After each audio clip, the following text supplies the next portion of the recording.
Emotional கலந்த சந்தோஷம், ஆனந்த கண்ணீரா இருக்கு. நீங்க அவ்வளோ அற்புதமான மூமெண்ட்டை கிரியேட் பண்ணிருக்கீங்க. எல்லா மக்களுக்கும் வந்து இது உங்க காலா நினைச்சு நான் கும்பிட்டு. ஹாய் ஹலோ வணக்கம் மக்களே. ஸோ ஒரு வழியாக 3 ப்ரோமோ வந்து ரிலீஸ் பண்ணிட்டாங்க. ஸோ 3 ப்ரோமோ வந்ததுக்கு அப்புறம் தான் நான் வீடியோ போடுன்னு சொல்லி நினச்சிக்கிட்டு இருந்தேன். அதில் குறிப்பாக நம்ம அண்ணன் கானா வினோத்தை எப்படியாச்சும் ஸ்டேஜுக்கு ஏற்றுருவாங்க, அவர் கண்டிப்பாக வருவாருன்னு சொல்லி நான் மைண்ட் செட்டில் வச்சு தான் இருந்தேன். ஸோ அவர் வந்தால் கண்டிப்பாக நம்ம அதை பற்றி பேசுவோம்னு சொல்லி நான் நினச்சிக்கிட்டு இருந்தேன்.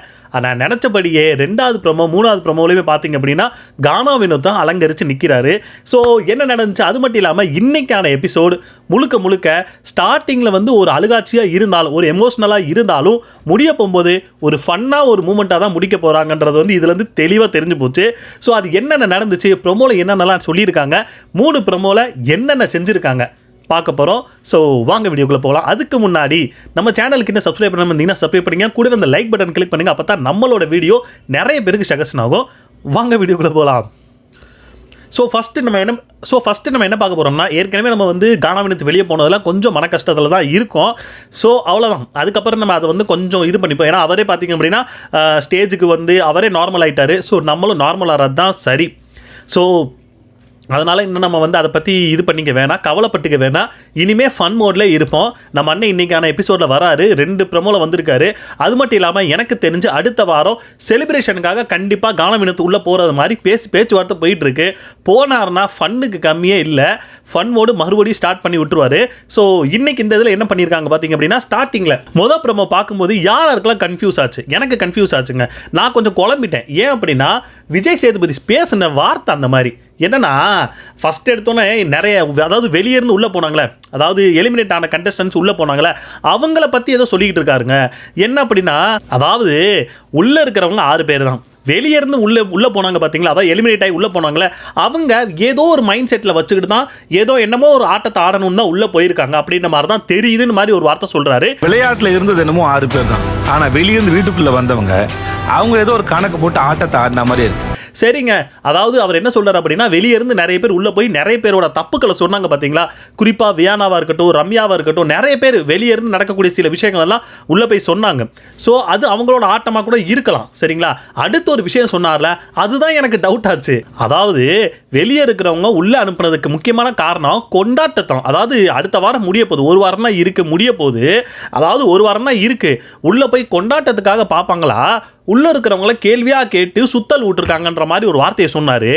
விளையாட்டு முடிய போது உள்ளே போனவங்க கொண்டாட்டமாக இருப்பாங்கன்னு நினச்சா ஒரே கேள்வியாக கேட்டு வீட்டுக்குள்ளே இருக்கணும் சுத்தலில் விட்டுருக்காங்க. எனக்கு ஒரு விஷயம் புரியவே இல்லை. ஐயா என்ன நீங்கள் என்ன புள்ளியங்கிள்ளி விட்டு என்ன தொட்டிலே ஆட்டுற மாதிரி கதையாக இருக்குது. ஏங்க பிக் பாஸே நிறைய இடத்துல இந்த விஷயத்தை தான் கேட்டார். நீங்கள் என்ன பண்ணீங்க, இவங்க என்ன பண்ணாங்க சொல்லுங்கள், இவங்க யாரெல்லாம் தப்பு பண்ணாங்க, யாரு கூட நான் சேரவே கூடாது, யார் வெளியே போனால் நான் கான்டாக்டே இருக்கக்கூடாது, அந்த மாதிரி கேள்வி கேட்டதே பிக் பாஸ் தானே. நீங்களே அதாவது இவரே குண்டு வைப்பாராம், இவரே எடுப்பாரான்ற மாதிரி இவங்களே கேள்வியை கேட்பாங்களா. இவங்க கேட்டதுக்கப்புறம் நீங்கள் எதுக்கு அதெல்லாம் கேட்டீங்க அப்படின்னு இவங்களே சொல்லுவாங்களா. ஐயோ நீங்கள் உள்ளே அனுப்பும்போதே இங்கே பாருங்கள், நாங்கள் உங்களை கொண்டாடுறதுக்கு தான் உள்ளே அனுப்புகிறோம், நீங்கள் போய் சும்மா வெளியே நடக்கிறது உங்களுடைய வன்மம் அது எதையுமே நீங்கள் கக்காதீங்க, நீங்கள் போகிறீங்க ஃபன் மோடில் இருக்கீங்க, ஃபன் பண்ணுறீங்க, என்ஜாயாக இருக்கீங்கன்னு சொன்னால் அவங்க எதுக்கு இதெல்லாம் பண்ண போகிறாங்க, அவங்களுக்குன்னு தலையெழுத்தா. ஏன்னா ஏற்கனவே நிறைய பேருக்கு பார்த்தீங்க அப்படின்னா ஏதோ உள்ளே இருக்கும்போது அவங்க மேலே நார்மலாகவே ஒரு மாதிரியான கருத்துக்கள் இருந்துக்கிட்டு தான் இருந்துச்சு. இப்போ அவங்க போனவங்க அதெல்லாம் சரி பண்ணணும் தான் மோஸ்ட்லி போயிருப்பாங்க. இவங்க உங்களுக்கு இருக்கிற வன்மத்தெல்லாம் கொட்டுங்கன்னு சொல்லிட்டு இப்போ கொட்டினதுக்கப்புறம் எதுக்கு அப்படிலாம் கொட்டினாங்க, கொண்டாடுறதுக்குனால அப்படின்னு சொல்லி இவங்களே கேட்டுக்கிறாங்க. ஐயா விஜய் சேதுபதி, இது உங்களுக்கே நியாயமாக இருக்கா முதல்ல? அடுத்த ஒரு என்ன கேள்வி கேட்குறாருன்னா, அப்புறம் ஒன்று சொல்கிறாரு, அதாவது வெளியேருந்து உள்ளே போனவங்க அவங்களோட கணக்கு தான் என்ன, வெளியேருந்து வீட்டுக்குள்ளே வந்தவங்களோட கணக்கு தான் என்ன, அது அவங்ககிட்ட கேட்டுருவோமா? என்ன சொல்கிறது, காந்தி கணக்கு கணக்கு என்னன்னு கேட்டுக்கிட்டு இருக்கீங்க. நீங்கள் சொன்னதை தான் அவங்க பண்ணியிருக்காங்க. எனக்கு தெரிஞ்சு நிறைய பேரோட முகத்திரையை கிழிச்சிருக்காங்க. குறிப்பாக சாண்ட்ராவோட முகத்திரையை நிறைய பேர் கிழிச்சாங்க. விக்ரமோட முகத்திரையை வந்து வியானா வந்ததுக்கு எனக்கு தெரிஞ்சு விக்ரம் சாண்ட்ராவோட முகத்திரையை கிழிக்கிறது தான் வந்தது மாதிரி இருந்துச்சு. அதுக்கப்புறம் நம்ம கானா வினோத் வெளியே போனார்ல, அதுக்கப்புறம் ரம்யாவாக இருக்கட்டும், வியானாவாக இருக்கட்டும், யாருக்கிட்ட திவ்யா கிட்ட உட்காந்து பேசிக்கிட்டு இருக்காங்க. என்னன்னா, அதாவது இவ வேணுக்குனே ட்ரிகர் பண்ணி தான் அந்த அவரை எடுத்து வச்சாங்க, அதாவது பணப்பெட்டி எடுக்க வச்சாங்க அப்படின்ற மாதிரி அவங்களும் கோபப்பட்டுக்கிட்டு தான் இருக்காங்க. ஸோ இது எல்லாமே பார்த்தீங்க அப்படின்னா நார்மலாக அவங்களோட மைண்ட் இதோட தான் நடந்தது. சரியா? அது மட்டும் இல்லாமல் வெளியே இருந்து உள்ளே வந்து அவங்க பேசுனது முக்கியமாக பார்த்தீங்க அப்படின்னா என் கூட இருக்கும்போது நல்லா தான் இருந்தாங்க. அப்போ நான் வெளியே போனதுக்கப்புறம், அதாவது நான் இல்லை அப்படின்னு நினைக்கும் போது இவங்க எதுக்கு அதை அப்படியே மாற்றி பேசுறாங்க? அப்ப நான் இருக்கும்போது பேசுனது உண்மையா, இல்ல நான் இல்லாத போது இவங்க பேசுனது உண்மையா அப்படின்ற மாதிரியான கேள்விகள் தான் கேட்டுக்கிட்டு இருந்திருக்கானுங்க. சரியா? அப்போ அது என்னதான் பண்ணியிருக்காங்க, அவங்க என்ன மைண்ட் செட்டில் வந்திருக்காங்கன்னு கேள்வி கேட்போன்னு தான் சொல்லியிருக்காங்க. ஸோ அது சொல்லிட்டு இருக்கும்போது பின்னாடி நிறைய விஷுவல் போயிட்டு இருக்கு. ஃபர்ஸ்ட் விஷுவலே நம்ம மீசோ ஹாசினி, நம்ம வியானா தான் ஃபர்ஸ்ட் வர்றாங்க. ஏன்னா டாப்பில் இருக்காங்க, அவங்க தான் வன்மத்தை கக்கினதுல டாப்பில் அவங்க தான் இருக்காங்க. அப்போ இன்னைக்கு வெளியேருந்து உள்ளே போனவங்களுக்கு ஏதோ தரமான சம்பவம் ஏதோ இருக்குன்னு இதில் தெரிஞ்சுக்கலாம். ஸோ இதுக்கப்புறம் தான் வருது ரெண்டாவது ப்ரோமோ. நம்ம தலைவன் கானா வினோத் ஸ்டேஜில் பார்த்தது உண்மையிலே சொல்கிறேன், ரெண்டாவது ப்ரோமோ பார்த்தோன்னே நான் உண்மையிலே சொல்கிறேன், எனக்கு ரொம்ப சந்தோஷமாகி போச்சு. நம்ம தலைவனை வந்து ஸ்டேஜில் கூட்டு வந்தீங்க, எனக்கு தெரியும். ஏன்னா ஏற்கனவே வந்து எப்பயுமே இதுக்கு முன்னாடி வந்த பூர்ணிமா இந்த மாதிரி எடுத்த நிறைய பேரை வந்து ஸ்டேஜுக்கு கூப்பிட்டு வச்சு இதெல்லாம் பேசியிருக்காங்க, அதெல்லாம் பண்ணியிருக்காங்க. அதெல்லாம் நமக்கு வந்து அது ஒன்றும் இது இல்லை, நல்லா தான் இருந்துச்சு. ஏன்னா அந்த மாதிரி தான் பண்ணணும். ஸோ இப்போ இவர் எடுத்தது பார்த்தீங்க அப்படின்னா எல்லாருக்குமே, ஆனால் நீங்கள் ஒரு விஷயத்தை நல்லா புரிஞ்சுக்கலாம், டைட்டில் அடித்தா கூட வினோத்துக்கு இந்த அளவுக்கு இது கிடச்சிருக்குமான்னு தெரியாது. ஆனால் அவர் பாக்ஸ் எடுத்ததுக்கப்புறம் மக்கள், அதாவது இப்போ நார்மலாக யோசிச்சு பாருங்களே, திவ்யாவை ஃபாலோ பண்ணுறவங்க ஃபேன்ஸ் வந்து கானா வினோத்துக்கு ஓட்டு போட மாட்டாங்க, கானா வினோத் ஃபேன்ஸ் திவ்யாவுக்கு ஓட்டு போட மாட்டாங்க. ஆனால் நார்மலாகவே இப்போ பார்த்தீங்க அப்படின்னா எப்படி இதை மாறிடுச்சு அப்படின்னா, கானா வினோத் பாக்ஸ் எடுத்ததுக்கப்புறம் திவ்யாவோட ஃபேன்ஸ் எல்லாமே கானா வினோத்தை என்ன சொல்கிறது விரும்ப ஆரம்பிச்சிட்டாங்க. அவங்களுக்கு வந்து பரவாயில்லையா, அந்த மனுஷன் பாக்ஸ் எடுத்ததுனால திவ்யாவுக்கு ஒரு வழி கிடச்சிருச்சு. ஏன்னா கானா வினோத்துக்கு அடுத்து தான் திவ்யா இருக்காங்க. ஸோ திவ்யாவுக்கு கிடைச்சோன்னா அவங்களும் பார்த்தீங்க அப்படின்னா கானா வினோத்தை பாராட்டுறாங்க. என்னடா அது புதுசாக இருக்குது, எல்லாரும் கலாய்ச்சி அந்த மாதிரி தான் இது பண்ணிக்கிட்டு இருப்பீங்க, இப்போ நான் புதுசாக நீங்கள் வந்து இது பண்ணுறீங்க. ஏன்னா நார்மலாக பாருங்கள், அவர் வந்து வீட்டுக்குள்ளே இருந்திருந்தாருன்னா திவ்யாவுக்கு இது கிடச்சிருக்காது. சரியா? டைட்டில் இப்போ கிடைக்க போகிறது என்னமோ திவ்யாவுக்கு தானே மாதிரி எனக்கு தோணுது. சரியா? இவங்க கிடச்சிருக்காது. இப்போ 2-3 பேருக்கு வந்து அந்த இது கிடச்சிருச்சு, திவ்யாவுக்கு கிடச்சிருக்கு, சபரி கிடச்சிருக்கு, யார் வேணால் எடுக்கலாம் அப்படின்ற மாதிரியான ஒரு மைண்ட் செட்டு வந்துருச்சு. இப்போது அதை வந்து பாராட்டத்தானே செய்வாங்க அப்படின்ற மாதிரி தான் இருந்துச்சு. சரி, ரெண்டாவது ப்ரோமோ பார்த்தீங்க அப்படின்னா நம்ம அண்ணன் உள்ளே வந்ததுக்கப்புறம், அதாவது எனக்கு வந்து ஆனந்த கண்ணீர், அதாவது எமோஷன் கலந்த ஒரு ஆனந்த கண்ணீராக இருக்குது அப்படின்ற மாதிரி ஒரு விஷயத்த சொல்கிறாரு. ஸோ அதுக்கு நம்ம விஜய் சேதுபதி என்ன சொல்கிறாருன்னா, அந்த அளவுக்கு ஒரு மொமெண்ட்டை வந்து நீங்கள் இந்த வீட்டுக்குள்ளே வந்து உருவாக்கி இருக்கீங்கன்னு, எமோஷனல் கலந்த சந்தோஷம் ஆனந்த கண்ணீராக இருக்குது. நீங்கள் அவ்வளோ அற்புதமான மொமெண்ட்டை கிரியேட் பண்ணிருக்கீங்க. கரெக்டு தான். ஏன்னா இருக்கிற கண்டஸ்டன்ஸ்லேயே டிசர்வான பர்சன் அப்படின்னா நம்ம அண்ணன் கானா வினோத் தான். அந்த வினோத் அது மட்டும் இல்லாமல் கடைசியாக போகும்போது அந்த பாக்ஸ் எடுத்துகிட்டு போனார்ல, அதெல்லாம் சத்தியமாக யாராலும் மறுக்க முடியாது. நான்லாம் லைவ் பார்த்துக்கிட்டு இருக்கும்போது அழுதுட்டேன். அதாவது கடைசி அந்த எபிசோடு போடுவாங்களா, அப்போல்லாம் நான் அழுதுட்டேன், எனக்கு என்னால் தாங்க முடியல. ஏன்னா அந்த அளவுக்கு ஒரு அவர் மேலே என்ன சொல்கிறது தானாக ஒரு மாதிரி பாசம்லாம் கிரியேட் ஆகிருச்சு. ஸோ அது வந்து எனக்கு ரொம்ப வந்து ஒரு மூமெண்ட்டாக தான் இருந்துச்சு. அதை தான் இந்த இடத்துல விஜய் சேதுபதி அட்ரஸ் பண்ணியிருக்காரு. அதுக்கப்புறம் பார்த்தீங்க அப்படின்னா நம்ம அண்ணன், நீங்கள் இவ்வளோ பேர் என்னை வந்து சப்போர்ட் பண்ணி என் மேலே இவ்வளோ பாசம் வச்சதுக்கு இதை, அதாவது ஸ்டேஜை வந்து உங்கள் காலாக நினச்சி நான் தொட்டு கும்பிட்றேன்னு சொல்லி கும்பிட்டாரு. மக்களுக்கும் வந்து இது உங்கள் காலாக நினச்சி நான் தொட்டு கும்பிட்டு, இந்த ஒரு இது காரணத்துக்காக உடைய பிடிச்சிருந்துச்சு, நீ எதுக்கையா வெளியே வந்தேன்ற மாதிரி தான் இப்போ வரைக்கும் நமக்கு தோடிக்கிட்டு இருக்கு. அடுத்த ஒரு விஷயம் என்ன சொல்கிறாங்க அப்படின்னா, அதாவது அந்த 18 லட்சம்ன்றது வந்து எனக்கு எங்கள் குடும்பத்துக்கு ரொம்ப தேவையாக இருந்துச்சு. சப்போஸ் நான் எனக்கு அது கிடைக்காம போய் டைட்டில் அடிக்காமல் போயிருந்தேன், எனக்கு ரொம்ப கஷ்டப்பட்டு இருந்திருப்பேன். அதனால இது எனக்கு ரொம்ப தேவையான ஒன்று, அதனால தான் நான் எடுத்தேன்ற மாதிரி இப்பவும் சொல்லிட்டு இருக்காரு. அந்த 18 லட்சம் வந்து என் குடும்பத்துக்கு நான் பட்ட கஷ்டத்துக்கு எனக்கு ரொம்ப தேவையான ஒரு காசாக இருந்தது. அடுத்த ஒரு வார்த்தை சொன்னார், அதுதான் என்னால் லைட்டாக ஏற்றுக்க முடியாத மாதிரி இருந்துச்சு. யாருமே என்னை பார்த்தீங்க அப்படின்னா என்ன சொல்கிறது தூண்டலை, அந்த பாக்ஸ் எடுக்கிறதுக்கு தூண்டலை. ஏன்னா அவர் வந்து நிறைய பேர் பேசின வீடியோ இதெல்லாம் பார்த்துருப்பாருன்னு நினைக்கிறேன். உண்மையிலேயே மனசார சொல்கிறேன், யாரும் சொல்லி நான் எடுக்கல, என்னுடைய சுய நினைவோடு நான் அதை எடுத்தேன். குறிப்பாக அரோரா, விக்ரம் இவங்களை வந்து நம்ம பிளைண்ட் பண்ணிட்டு தான் இருந்தோம். அவங்க வந்து ட்ரிகர் பண்ணி விட்டதுனால தான் நாங்கள் எடுத்தோம். ஏன்னா நம்ம பார்த்த நமக்கு மட்டுமே இல்லை, உள்ளே இருந்து அவங்களுக்கே தெரிஞ்சிருக்கு, அந்த எக்ஸ் கண்டஸ்டன்ஸ்க்கே தெரிஞ்சிருக்கு அவங்க வந்து ட்ரிகர் பண்ணது பார்த்தீங்க அப்படின்னா இவங்க தான் ட்ரிகர் பண்ணாங்கன்னு, அரோரா விக்ரம்லாம். ஸோ நமக்கே தோணும் போது அப்புறம் அவங்களுக்கு தோணிருக்கு. ஸோ இதைத்தான் எனக்கு தெரிஞ்சு என்ன சொல்கிறது பிக் பாஸ் அந்த டீம் சைட்லேருந்து சொல்லியிருப்பாங்க, நீங்கள் இந்த மாதிரி ஒரு வார்த்தையை சொல்லுங்கள், நிறைய பேர் இதை வந்து தப்பாக ஒரு ப்ராஜெக்ட் இது பண்ணிக்கிட்டு இருக்காங்க, ஸோ நீங்கள் அதை சொல்லுங்கன்னு சொல்லி மேபி சொல்லியிருக்கலாமோ அப்படின்ற மாதிரி ஒன்று தோணுது. அது மட்டும் இல்லாமல் அவங்க சொல்லலைனாலும் எனக்கு தெரிஞ்சு இவர் சொல்லியிருப்பாருங்க. ஏன்னா இவருக்கு அரோரா மேலேயோ வீட்டில் யார் மேலேயுமே எந்த ஒரு கோவமே கிடையாது, மனுஷன் நல்ல மனுஷன். அதனால மனசுக்குள்ளே எதுவுமே வச்சுக்காம வெளியே சொல்லிட்டார். யாருமே யாரோட தூண்டுதலும் பேருமே நான் எடுக்கல, எனக்கு தோணுச்சு நான் எடுத்தேன் அப்படின்ற மாதிரி ஒரு வார்த்தை சொல்கிறாரு. மேபி ஓகே, அவரே சொல்லும்போது அப்புறம் நம்ம வேற என்ன சொல்ல முடியும், அவருக்கே அது இது பண்ணலை, அப்போ அவரே எடுத்துட்டாரு. ஓகே, நம்ம அதை பற்றி இது பண்ண வேணாம்னு தான் தோணுது. அடுத்து தான் வராங்க கானவினோத், நம்ம அண்ணனோட பாக்கியா அவங்க வர்றாங்க.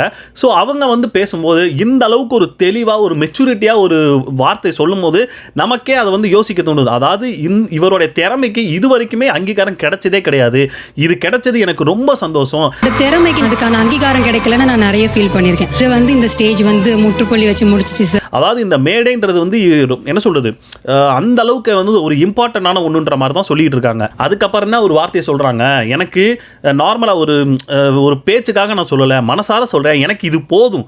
ஸ்டேஜுக்காக சொல்ல மனசார சொல்றேன், இது எங்களுக்கு போதும் சார். எனக்கு இது போதும் அப்படின்னா அவங்க சொன்ன ஒரு வார்த்தை இந்த பணத்தை போதும் அப்படின்ற மாதிரி எனக்கு தோணலை. பணமும் ஒரு காரணமாக கூட இருக்கலாம், பட் அவருக்கு வந்து இந்த அளவுக்கு ஒரு சப்போர்ட். ஏன்னா நார்மலாக யோசிச்சு பாருங்களே, கானவினோத் அப்படின்னா இந்த வீட்டுக்கு வராமல் இருந்திருந்தாருன்னா யாருக்குமே தெரிஞ்சிருக்காது, மேபி எனக்கே தெரிஞ்சிருக்காதுங்க, எனக்கும் தெரிஞ்சிருக்காது. ஸோ இவர் இந்த வீட்டுக்குள்ளே வந்ததுக்கு அப்புறம் தான் இந்த அளவுக்கு அவர் வந்து ஃபேமஸ் ஆனார். இவ்வளோ ஃபேம் கிடைச்சதுக்கு முக்கியமான காரணம் பிபி ஹவுஸ். ஸோ எனக்கு இது போதும், இத்தனை பேர் இவர் கானவினோத் மேலே பாசம் வச்சு அவங்களுக்காக நிறைய பேர் பேசுகிறாங்க, ஸோ இது வந்து இந்த ஒரு பாசம் எனக்கு போதும் அப்படின்ற மாதிரி இதைத்தான் சொல்லியிருக்காங்களே தவிர எனக்கு தெரிஞ்ச பணத்தை சொல்லியிருப்பாங்களான்றது வந்து எனக்கு டவுட் தான். ஏன்னா அதை சொல்லியிருக்க மாட்டாங்க. எல்லாரும் இந்த அளவுக்கு ஒரு பாசம் வச்சு இவர் வந்து இது பண்ணியிருக்காங்க அப்படிங்கும்போது எனக்கு இதுவே போதும். ஏன்னா இது இந்த விஷயத்து மட்டும் இல்லை, இதுக்கு முன்னாடி பார்த்தீங்கன்னா அவங்க ஒரு ஸ்டோரி மாதிரி ஒன்று போட்டிருந்தாங்க. எத்தனை பேர் பார்த்தீங்க அப்படின்னு தெரில. அதாவது இத்தனை பேர் பார்த்தீங்க அப்படின்னா கானவினோத்துக்காக இவ்வளோ பாசம் வச்சிருக்கிறத பார்க்கும்போது என் பாசத்தையே நீங்கள் ஓவர்டேக் பண்ணிட்டீங்க, இதுக்கு மேலே எனக்கு அந்த பணன்றது வந்து எனக்கு ஒன்று டைட்டில் வந்து பெரிய விஷயம் கிடையாதுன்ற மாதிரி ஒரு ஸ்டோரி போட்டிருந்தாங்களே, அதில் இருந்து நடந்ததையும் இப்போ இவங்க சொன்னதையுமே நம்ம மேட்ச் பண்ணி பார்த்தாலே நமக்கு தெரிஞ்சிச்சு அவங்க எதை மென்ஷன் பண்ணியிருப்பாங்கன்னு.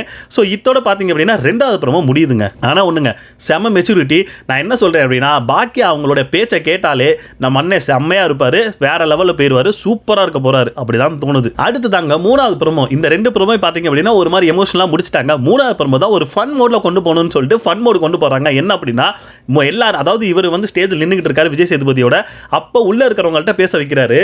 அப்போ நம்ம தர்பீஸை வச்சு, அதாவது இவங்களோட காம்போ எப்போவுமே முடியாதியா அப்படின்ற மாதிரி இப்போயுமே பார்த்தீங்க அப்படின்னா நம்ம வினோத் வந்து யோ தர்பீஸ் அப்படின்னு சொல்லுவோம், அங்கேருந்து உள்ளேருந்து வினோத் லவ் யூ வா அப்படின்னு சொல்லுவோம். நம்ம இங்கேருந்து நம்ம அண்ணன் ஏன்டா எனக்கு ஓட்டு போட வேணான்னு சொல்லிவிட்டு இப்போ வந்து லவ் யூ சொல்றியான்னு சொல்லி அங்கேயுமே ஒரு மாதிரி கலாய்ச்சி விட்டாரு. பார்க்கறதுனால ஃபன்னாக தாங்க இருந்துச்சு. நான் தர்பீஸே சார் லவ் யூ சார், யாரும் இவனுக்கு ஓட்டு போடாதீங்கன்னு சொல்லிட்டு லவ் யூ சொல்றியா? அப்புறம் ஒரு விஷயம் சொல்றாரு, அதாவது நீங்கள் வெளியே போனதுக்கு வந்து நான் ரொம்ப டெய்லி ஃபீல் பண்ணிட்டு இருக்கேன்னு. அப்போ ஒரு கவுண்டர் கொடுத்தாரு பாருங்க, அந்த வெளியே வந்து அந்த ஸ்விம்மிங் பூல் இருக்குல்ல, அந்த தண்ணியில் போய் எழுதி வைடா களி, நீ சொல்றதெல்லாம் அங்கே தானே எழுதி வைக்கிற, கரைஞ்சு போயிடும் அப்படின்ற மாதிரி. அதுவுமே நல்லா தாங்க இருந்துச்சு, ஃபன்னா ஒரு மாதிரி கலாய்ச்சி விட்டாரு. சார் நான் டெய்லி ஃபீல் பண்ணிட்டே இருக்கேன் ஸ்விம்மிங் பூல் இருக்குதுல, அங்க போய் தண்ணியில எழுதி வை. அடுத்து ஒரு விஷயம் சொன்னாரு, அதாவது 18 லட்சம் எடுத்துட்டு வீட்டில் இருக்கிறவங்களுக்கு நான் அல்வா கொடுத்துருக்கேன். 18 லட்சத்தை எடுத்துட்டு மீதி பேருக்கு நான் அல்வா கொடுத்துட்டு வந்துக்கிறேன். ஏன் சொல்றாரு அப்படின்னா, யாரெல்லாம் அது இப்போ யோசிச்சுக்கிட்டு இருந்தாங்க, அரோரா, சாண்ட்ரா, எனக்கு தெரிஞ்சு மேபி விக்ரம் அதை பற்றி அந்த அளவுக்கு சொல்கிற மாதிரி தெரியல. இந்த 2 பேருமே பார்த்தீங்க அப்படின்னா பணம் பெட்டி எடுக்கிறதுக்கான நிறைய வாய்ப்புகள் இருந்துச்சு. அவங்க 2 பேருக்கும் டிமிக்கி கொடுத்துட்டு நம்ம தூக்கிட்டு வந்தார்ல, அதைத்தான் இந்த இடத்துல மென்ஷன் பண்ணிட்டு இருக்காரு. 18 லட்சத்தை எடுத்துட்டு உள்ளே இருக்கிறவங்களுக்கு நான் அல்வா கொடுத்துட்டு வந்தேன் மாதிரி. அப்போ தான் நம்ம விஜய் சேதுபதி சொல்கிறாரு, இங்கே பாருங்க அல்வா கொடுக்கறது ஒன்றும் பெருசு இல்லை, அதை கொடுத்தேன்னு ஒத்துக்கிறீங்க பார்த்தீங்களா, அதுதான் பெரிய விஷயன்ற மாதிரி ஒரு வார்த்தையை சொல்கிறாரு. கொடுத்தது மேட்டர் இல்லை, ஆனால் நான் அல்வா கொடுத்தேன்னு ஒத்துக்கிறது தான் மேட்டர். அதுவும் நல்லா காமெடியாக தாங்க இருந்துச்சு. இதுதாங்க சொல்கிறது, இதுதாங்க வெள்ளந்தியான மனுஷன் அல்வா கொடுத்ததெல்லாம் இங்கே சொல்லிட்டு இருக்காருன்ற மாதிரி தான் இருந்துச்சு. அடுத்து நம்ம அண்ணன் வந்து ஒரு பாட்டு பாடுறாரு விஜய் சேதுபதிக்கு, அது கேட்கறதுக்கு நல்லா தான் இருந்துச்சு. அதோட 3வது ப்ரோமோ முடியுது. தீர்ப்பு சொல்வார் நீதிபதி, இந்த வீட்டுல தீர்ப்பு சொல்வார் சேதுபதி. எனக்கு தெரிஞ்சு நான் வெயிட் பண்ணிட்டு இருக்கேங்க, இன்னைக்கான எபிசோடுக்கு வந்து ரொம்ப ஈகராக வெயிட் பண்ணிட்டு இருக்கேன். நான் கூட ஏற்கனவே ஒரு இதில் சொல்லியிருப்பேன், கானவினோத் போயிட்டாரு, இனிமேல் நான் எங்கெங்க இது பண்ண போகிறேன் பார்க்க போகிறேன்னு. ஆனால் இந்த ப்ரொமோஸ் எல்லாம் பார்க்கும்போது எனக்கு கொஞ்சம் சந்தோஷமாக இருக்குது, அதுக்காக தான் வீடியோ பண்ண வந்தேன். ஸோ எத்தனை பேர் இதை பார்த்து நீங்கள் சந்தோஷப்பட்டீங்க கமெண்ட் செக்ஷனில் கமெண்ட் பண்ணுங்கள். யாரெல்லாம் எபிசோடு ஃபஸ்ட்டு பார்ப்பீங்க, கானவினோத்துக்காக எபிசோடு பார்க்குறவங்க யாராக இருந்துச்சுன்னா கமெண்ட் செக்ஷனில் கமெண்ட் பண்ணுங்கள். அவ்வளோதாங்க, நாளைக்கு பார்ப்போம். நாளைக்கு கண்டினியூவான வீடியோ போகிறதுக்கு ட்ரை பண்ணுறேன். சரிங்களா, டட்டா பாய்.